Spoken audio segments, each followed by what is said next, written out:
Selamat pagi. Apa kabar pemirsa TVR Parlemen dimanapun Anda berada? Senang sekali nih dapat menyapa pemirsa kembali tentunya dalam program TVR 09. Bersama saya Alfat Rizky dan juga rekan saya. Dan saya Elisa Purba.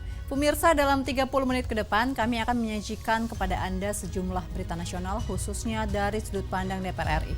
Sebagai referensi Anda untuk memahami dinamika politik, hukum, ekonomi, sosial, dan budaya di Indonesia. Pemirsa TVR Parlemen, inilah TVR 09 selengkapnya.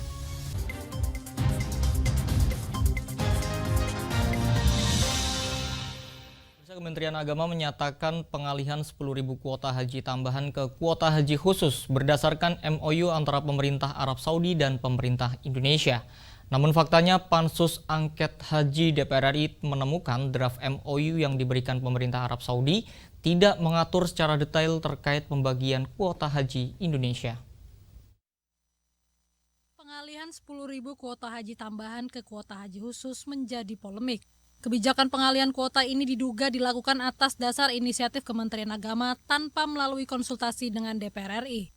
Menurut anggota Pansus Angket Haji Luluk Nur Hamidah, awalnya pihak Kemenak menyatakan pengalihan 10.000 kuota haji tambahan ke kuota haji khusus berdasarkan MOU antara pemerintah Arab Saudi dan pemerintah Indonesia. Namun Pansus Angket Haji DPR RI menemukan fakta bahwa draft MOU yang diberikan pemerintah Arab Saudi tidak mengatur secara detail terkait pembagian kuota haji Indonesia. Pemerintah dalam hal ini adalah Kemenak ternyata mengangkangin kesepakatan dengan panja DPR dan juga Kepres itu sendiri, maka ya ini satu hal yang sangat serius. Anggota Pansus Angket Haji lainnya Arteria Dahlan menyoroti informasi yang dijelaskan Direktur Bina Haji Khusus dan Umroh pada saat rapat Pansus. Ia juga mempertanyakan keabsahan data dan dokumen yang dikirimkan kepada tim Pansus Angket Haji DPR RI. Mendapatkan fakta, dikirimkannya dokumen-dokumen yang menurut kami apakah benar ini dokumen yang dihadirkan pada saat Menteri Agama melaksanakan kontrak atau MOU dengan Kementerian Haji Saudi Arabia. Yang dihadirkan ini adalah kontrak atau MOU yang tidak bertanggal. Ini kan sesuatu yang janggal. Dari Senayan, Jakarta, Alfat Rizky, TVR Parlemen melaporkan. Anggota Komisi 4 DPR RI dorong Kementerian Pertanian alokasikan dana subsidi kepada para petani guna mewujudkan ketahanan pangan nasional. Kenaikan harga beras, telur, daging ayam, dan sejumlah bahan pokok lainnya berkontribusi pada melesatnya inflasi bahan pangan nasional. Komisi 4 DPR RI menilai perlu adanya langkah strategis dari pemerintah guna menekan angka inflasi pangan. Anggota Komisi 4 DPR RI Daniel Johan mendorong Kementerian Pertanian memberikan alokasi dana subsidi kepada para petani guna mewujudkan ketahanan pangan nasional. Ia juga meminta adanya akselerasi penerapan teknologi berbasis riset dalam mendukung digitalisasi pertanian. Kita mulai mendorong adanya digitalisasi pertanian. Karena digitalisasi pertanian itu akan punya 3 hal. Meningkatkan produksi, meningkatkan efisiensi input, dan meningkatkan pendapatan petani. Nah, kalau ini 3 hal ini tercapai melalui digitalisasi pertanian, itu akan bisa menekan inflasi. Karena nanti bukan hanya inflasi, tetapi kita harus mengantisipasi kalau produk-produk pertanian kita semakin tidak berdaya saing, itu akan menimbulkan disrupsi untuk petani. Nanti suatu saat nggak ada lagi petani di Indonesia. Daniel Johan menambahkan penguatan sinergi dapat menjadi akselerator untuk mendorong produksi serta mendukung ketahanan pangan nasional. Sehingga pada gilirannya diharapkan dapat mendorong terjadinya daya beli serta menjaga momentum pemulihan ekonomi nasional. Bon dari Imana, TVR Parlemen melaporkan. Pemirsa Komisi 6 DPR RI akan memanggil Direktur Utama IFG Life terkait permasalahan dana pensiun Jiwasraya. Dan kami akan hadirkan informasinya sesaat lagi, tetaplah di TVR 09.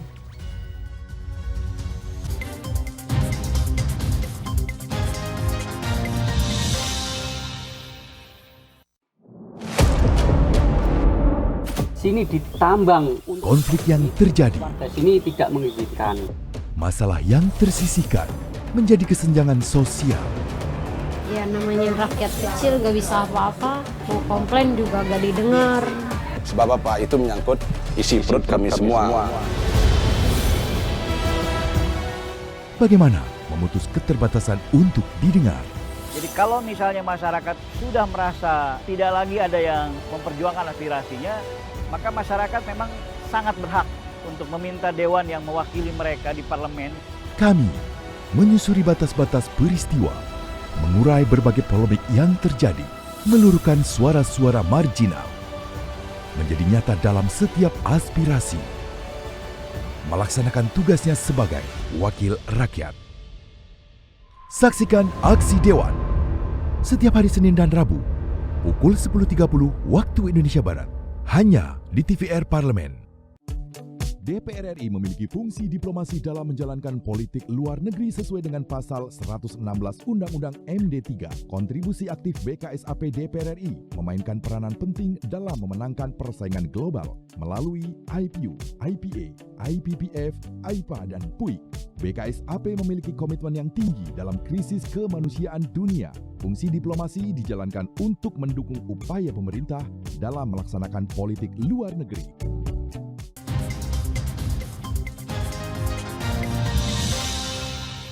Pemirsa, dalam audiensi dengan Komisi 6 DPR RI, pensiunan Jiwasraya berharap ada kejelasan terkait nasib dana pensiun mereka. Apalagi yayasan yang sebelumnya mengelola dana pensiun tersebut diperkirakan akan kehabisan dana pada Mei 2025.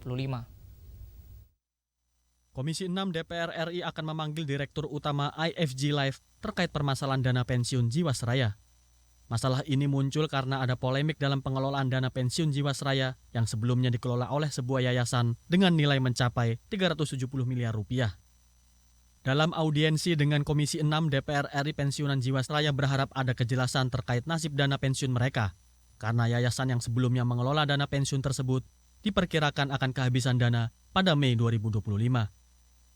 Wakil Ketua Komisi 6 DPR RI Arya Bima menyatakan, jika diperlukan, Komisi 6 akan memanggil Menteri BUMN guna mencari solusi permasalahan tersebut. Harapannya, pengelolaan dana pensiun Jiwasraya dapat diambil alih oleh IFG Life. Yayasan ini akan habis keuangannya itu sampai tanggal 25 Mei 2025. Nah, beberapa karyawan menginginkan supaya ada keputusan dari IFG untuk men-take over dari pengelolaan dana pensiun yang ada di yayasan ke IFG yang sampai hari ini masih ada kekurangan yang harus diserahkan ke kawan-kawan yayasan dana pensiun Jiwasraya, ada sekitar 370 miliar rupiah. Itu dia tidak terima, tidak masalah, tapi itu di-take over ke IFG supaya pengelolaan pensiun ini bisa dikelola oleh IFG Life. Likuidasi Jiwasraya ternyata menyebabkan masalah bagi sekitar 2.300 orang yang terancam tidak mendapatkan dana pensiun mereka.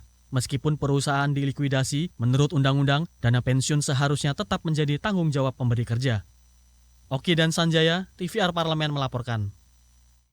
RAPBN 2025 akan dibahas oleh pemerintah saat ini sebelum presiden terpilih akan dilantik. Untuk itu, anggaran transisi yang sedang disusun harus mencerminkan kesinambungan program.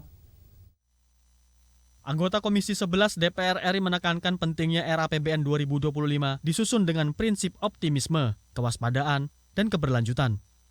Prinsip ini penting untuk menjaga inflasi dan defisit tetap terkendali serta memastikan adanya kesinambungan program. Usai menjadi pembicara pada forum legislasi bertema mengupas RAPBN tahun 2025, Muhammad Misbahun menyampaikan RAPBN 2025 akan dibahas oleh pemerintahan saat ini sebelum presiden terpilih yang baru dilantik. Untuk itu, anggaran transisi yang sedang disusun harus mencerminkan kesinambungan program dan memastikan agar program-program yang ada dapat terus berjalan tanpa hambatan. Pemerintah ingin bahwa membangun optimisme itu penting, tetapi berhati-hati dalam menjaga inflasi, berhati-hati di dalam menjaga defisit, itu bagian yang harus komprehensif di dalam menyusun sebuah anggaran belanja negara. Dan pesan itu menurut saya ditangkap dengan baik oleh kami di politik, ditangkap dengan baik oleh para pelaku pasar, sehingga mereka menganggap, kami yang di politik juga beranggapan bahwa APBN yang disusun pemerintah ini memberikan sebuah proses kesinambungan yang berkelanjutan pada pemerintahan berikutnya. Lebih lanjut dalam RAPBN 2025, pemerintah merencanakan anggaran sekitar 722,8 triliun rupiah untuk sektor pendidikan. Salah satu alokasi dalam anggaran pendidikan ini adalah pemberian makanan bergizi gratis kepada peserta didik yang dialokasikan sebesar 71,8 triliun rupiah. Ferdian dan Julian, TVR Parlemen melaporkan.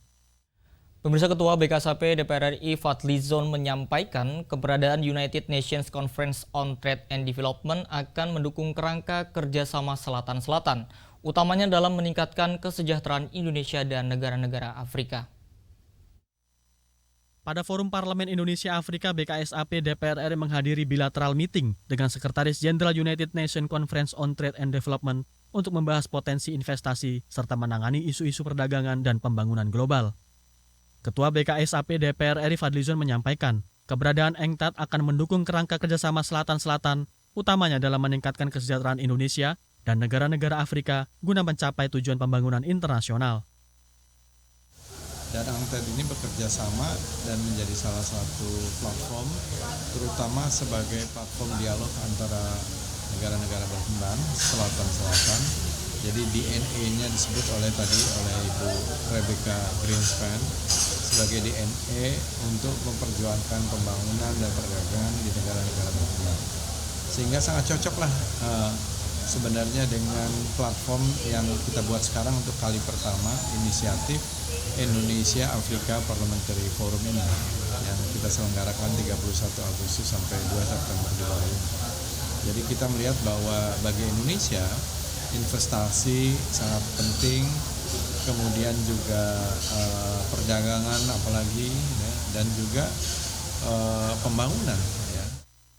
Lebih lanjut, Fadlizon menambahkan, dengan terbukanya kesempatan investasi antara kedua negara akan memberi keuntungan bagi masyarakat, yakni bertambahnya lapangan kerja baru dan menciptakan iklim usaha yang baik. Selain itu, Sekjen ENCTAD Rebecca Greenspan menawarkan Indonesia menjadi tuan rumah agenda Investor Investment Forum mendatang untuk meningkatkan peluang kerjasama dengan investor asing. Dari Provinsi Bali, Vinita, TVR Parlemen melaporkan.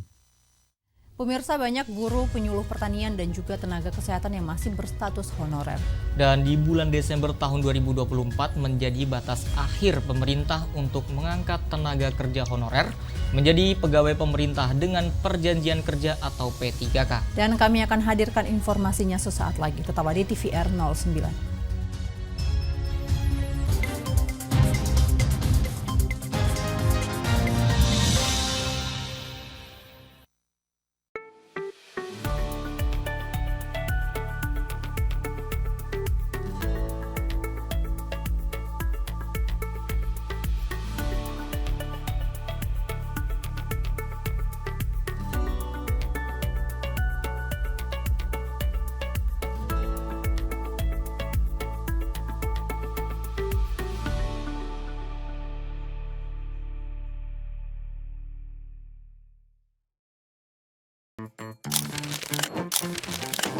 Halo, mahasiswa Universitas Brawijaya, DPR Parlemen mencari bakat baru untuk mengisi posisi presenter. Kami mengajak kamu semuanya, teman-teman mahasiswa Universitas Brawijaya, untuk ikut casting dan menjadi bagian dari keluarga besar DPR Parlemen. Sebagai presenter TVR, kamu akan berperan dalam menyampaikan berbagai informasi penting tentang keparlemenan, menjadi suara bagi masyarakat. Apakah kalian, teman-teman mahasiswa yang kita cari?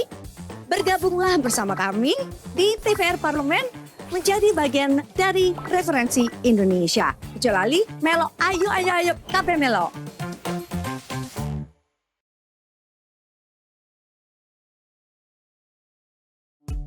DPR RI memiliki fungsi diplomasi dalam menjalankan politik luar negeri sesuai dengan pasal 116 Undang-Undang MD3. Kontribusi aktif BKSAP DPR RI memainkan peranan penting dalam memenangkan persaingan global melalui IPU, IPA, IPPF, IPA, dan PUIK.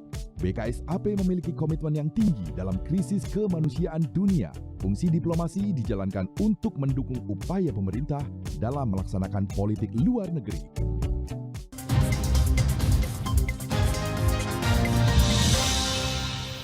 Anda kembali menyaksikan TVR 09. Pemirsa, sebanyak 1,7 juta tenaga non-aparatur sipil negara akan diangkat menjadi P3K tahun 2024. Dan Komisi 2 DPR RI mendesak Kementerian PAN-RB dan Badan Kepegawaian Negara untuk menggarap aturan turunan dari Undang-Undang ASN.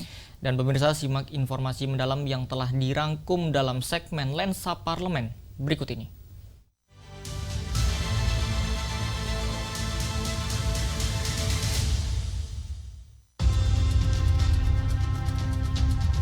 Tenaga honorer atau non-ASN sejatinya memiliki kontribusi positif dalam pembangunan pemerintah. Guru, penyuluh pertanian, dan tenaga kesehatan banyak yang masih berstatus honorer. Mereka rela berjibaku untuk negara meski status dan gajinya belum sesuai harapan. Bulan Desember tahun 2024 menjadi batas akhir pemerintah untuk mengangkat tenaga kerja honorer menjadi pegawai pemerintah dengan perjanjian kerja atau P3K. Sebanyak 1,7 juta tenaga non-ASN akan diangkat menjadi P3K tahun 2024. Pembahasan mengenai mekanisme pengangkatan tenaga non-ASN itu dilakukan dalam rapat kerja Komisi 2 DPR RI bersama Kemenpan RB dan BKN pada akhir Agustus lalu. Dalam rapat ditetapkan bahwa setiap tenaga non-ASN yang masuk dalam database BKN wajib diangkat menjadi P3K. Berkaitan dengan itu, Komisi 2 DPR RI mendesak Kementerian PAN-RB dan BKN untuk menggarap aturan turunan dari Undang-Undang ASN. Anggota Komisi 2 DPR RI Agung Widiantoro menilai peraturan turunan dalam bentuk peraturan menteri tidak cukup kuat untuk mengawal pengangkatan tenaga non-ASN. Menurutnya, pemerintah harus berkomitmen memastikan pengangkatan melalui peraturan pemerintah. Kalau diatur hanya dengan peraturan setingkat peraturan menteri, hitungan atau umur pemerintah yang sekarang ini tinggal menunggu waktu. 2 bulan lagi akan berakhir. Padahal kesepakatan bersama bahwa Desember 2024 semua pegawai pemerintah ini setidaknya sebanyak 1.300.000 sisanya ini bisa dituntaskan. Nah, saya berharap terbitkan peraturan pemerintah yang dijadikan aturan pelaksanaan Undang-Undang ASN ini secepat mungkin. Ketua Komisi 2 DPR RI Ahmad Doli Kurnia Tanjung mengungkapkan, melalui peraturan pemerintah, maka pengangkatan tenaga non-ASN dapat lebih terjamin. Bahkan pengangkatan tenaga non-ASN dapat terus berlanjut setelah seleksi penerimaan tahun 2024. Jadi PP ini bukan hanya mau kita buat menyelesaikan yang 1,7 ini, tapi masih banyak lagi tenaga-tenaga honorer yang lain yang memang belum, tenaga non-ASN yang belum selesai, tapi mungkin ya belum bisa kita selesaikan sekarang. Jaminannya apa? Jaminannya tuh PP ini. Gitu. Jaminannya PP ini harus bisa menjangkau nanti urusan mereka bisa selesai pada periode setelah 1,7 selesai. Guna memuluskan rencana pengangkatan tenaga honorer, Komisi 2 DPR RI juga mengusulkan revisi Undang-Undang tentang Hubungan Keuangan Pusat dan Daerah. Khususnya pasal 146 yang mengatur maksimal belanja pegawai sebesar 30%. Aturan itu perlu dihapus atau direvisi agar seluruh tenaga honorer dapat diangkat menjadi P3K.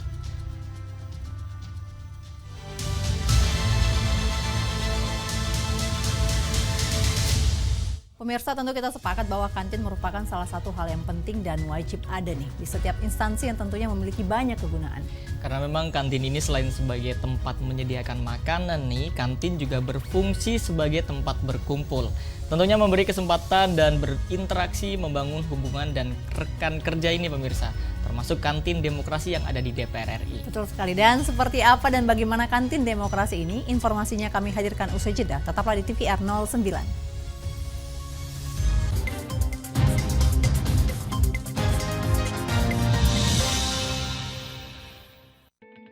Selamat datang di Biro Pemberitaan Parlemen. Anda memasuki kawasan zona integritas menuju wilayah bebas dari korupsi atau WBK dan wilayah birokrasi bersih dan melayani atau WBBM. Biro Pemberitaan Parlemen berkomitmen penuh untuk mewujudkan wilayah bebas korupsi dan wilayah birokrasi bersih dan melayani. Komitmen kami, pejabat dan jajaran memiliki komitmen tinggi untuk mewujudkan WBK dan WBBM melalui reformasi birokrasi, khususnya dalam hal pencegahan korupsi dan peningkatan kualitas pelayanan publik. Kedua, bebas dari korupsi dengan terwujudnya wilayah bebas korupsi atau WBK, yang artinya bebas dari KKN, gratifikasi dan dari segala bentuk pungutan liar atau pungli. Terakhir, pelayanan prima dengan terwujudnya wilayah birokrasi bersih melayani, yaitu dengan meningkatnya kualitas pelayanan publik dan tercapainya kepuasan masyarakat terhadap pelayanan.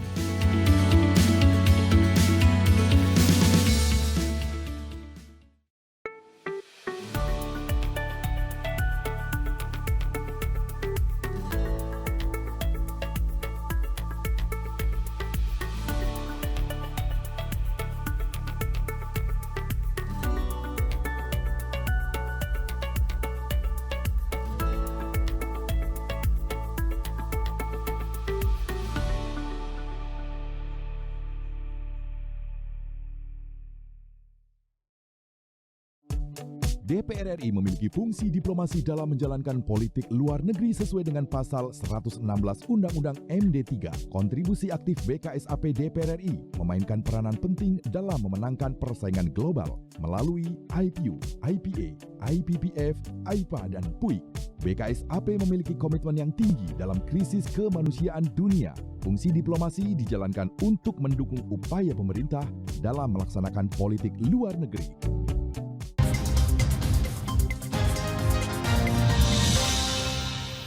Anda kembali menyaksikan TVR 09. Pemirsa, kantin demokrasi menyajikan berbagai hidangan pilihan. Tentunya ini lezat dan memiliki fasilitas yang nyaman. Karena memang selain menjadi tempat untuk memanjakan lidah, demokrasi modern, kantin demokrasi juga menambah kenyamanan bagi para pengunjung. Sehingga kita dapat menjadi tempat peningkatan produktivitas dan juga representasi demokrasi sesuai yang diharapkan. Dan tentunya tanpa berlama-lama langsung saja kita saksikan ya pemirsa tayangan kantin demokrasi.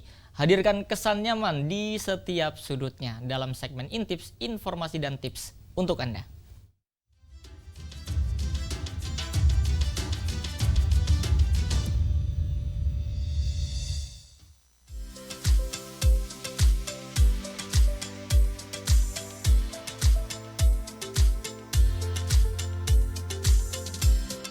Hai pemirsa TVR Parlemen, pernah nggak sih lagi asik kerja terus tiba-tiba lapar?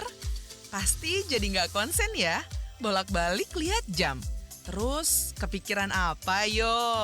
Siapa nih di sini yang kepikiran sama kantin? Kantin atau kafetaria terutama untuk karyawan menjadi tujuan utama ketika perut sudah mulai keroncongan di sela-sela bekerja. Membayangkan hidangan lezat dan bergizi serta disajikan di tempat yang nyaman pasti menjadi poin plus tersendiri bagi kehadiran sebuah kantin. Ya, konsep inilah yang dihadirkan di Kantin Demokrasi. Sesuai namanya, kantin ini terletak di Kompleks Parlemen Senayan, Jakarta, tempat di mana demokrasi negara ini berlangsung. Di mana ribuan orang dari berbagai kalangan setiap harinya silih berganti hadir untuk rapat di DPR, mulai dari jajaran pemerintahan, perwakilan dari negara lain, pimpinan perusahaan, hingga masyarakat umum. Dari sanalah ide untuk menghadirkan kantin premium yang tidak hanya menyajikan makanan yang lezat, namun juga higienis, bersih, dengan harga yang terjangkau. Nantinya akan ada 24 tenan dalam kantin demokrasi yang siap memanjakan lidah pengunjungnya. Untuk itu, Sekretariat Jenderal DPR RI melakukan tes food terhadap 60 jenis makanan yang nantinya akan membuka gerainya di kantin demokrasi.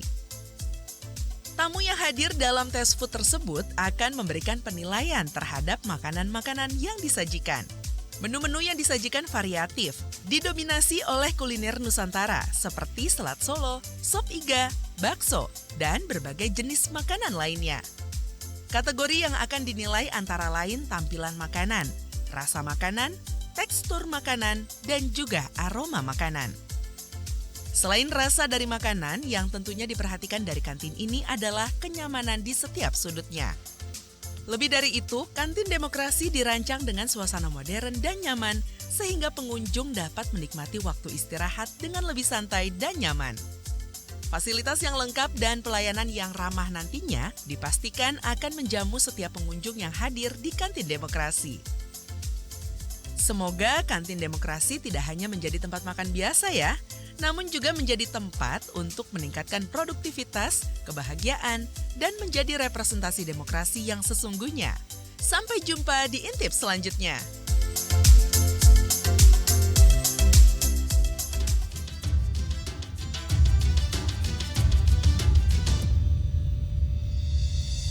Itu dia informasinya untuk Anda pemirsa, dan di penghujung acara kami informasikan kepada Anda sejumlah agenda DPR RI pada hari ini Selasa 3 September 2024.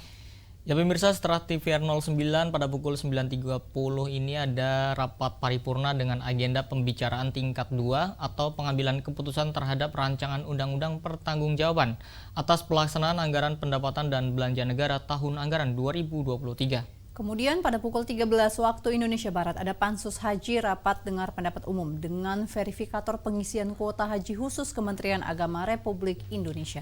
Dan tentunya pemirsa, sejumlah agenda serta program DPR RI lainnya masih dapat Anda saksikan secara langsung di TVR Parlemen. Anda dapat mengaksesnya di tvr-parlemen.dpr.go.id. Dan pemirsa TVR Parlemen, demikianlah TVR 09 edisi pagi ini. Kami segenap kru yang bertugas mengucapkan terima kasih telah menyaksikan.